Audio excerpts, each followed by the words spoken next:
ഒരു വൈകിട്ട് 3 മണിയൊക്കെ ആയപ്പോഴത്തേക്ക് ഭയങ്കര ചൂടാണല്ലോ ഇപ്പോഴത്തെ കാലാവസ്ഥ. ആ ചൂടത്ത് നമുക്കൊരു മാമ്പഴവും മിൽക്കും കൂടി ഇട്ടൊരു മാമ്പഴ ഷേക്ക് ഉണ്ടാക്കി കുടിച്ചാലോ.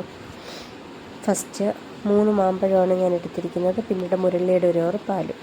ഈ 3 മാമ്പഴവും ഫുള്ള് തോല് കളഞ്ഞ് അരിഞ്ഞ് മിക്സിയിലിട്ട് ജാറിലേക്കിട്ട് ഒരു തുള്ളി വെള്ളം ചേർക്കാതെ അതിലേക്ക് പഞ്ചസാര ആവശ്യത്തിനിട്ട് അത് നല്ല രീതിയിൽ അരച്ചെടുക്കണം. അരച്ചെന്ന് വെച്ചാൽ തരിയില്ലാത്ത രീതിയിൽ അരച്ചെടുക്കുക.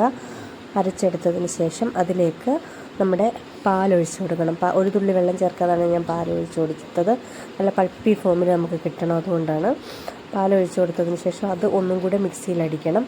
മിക്സിയിലടിക്കുന്നത് അത് പാലും പഞ്ചസാരയും നമ്മുടെ മാങ്ങ അരച്ചതും കൂടെ ഒരു പൾപ്പി ഫോമിൽ കട്ടിക്കിരിക്കാൻ, തിക്കായിട്ടിരിക്കാൻ വേണ്ടിയിട്ടാണ്. അങ്ങനെ അത് നല്ല രീതിയിൽ അടിച്ചെടുത്ത് മധുരം ആവശ്യത്തിന് വീണ്ടും വേണമെങ്കിൽ ഒരു ഇച്ചിരി മധുരവും കൂടി ഇട്ട് കൊടുത്തിട്ട് നമുക്ക് ഗ്ലാസ്സിലേക്ക് സെർവ് ചെയ്യാം. സെർവ് ചെയ്തതിന് ശേഷം നമുക്ക് കുടിക്കാം. ഈ ചൂട് കാലത്ത് നല്ലൊരു ഡ്രിങ്കാണ്. മാങ്ങയും പാലും ഫ്രിഡ്ജിൽ വെച്ചിരിക്കുന്നതുകൊണ്ട് നല്ല തണുപ്പും ഉണ്ടായിരുന്നു.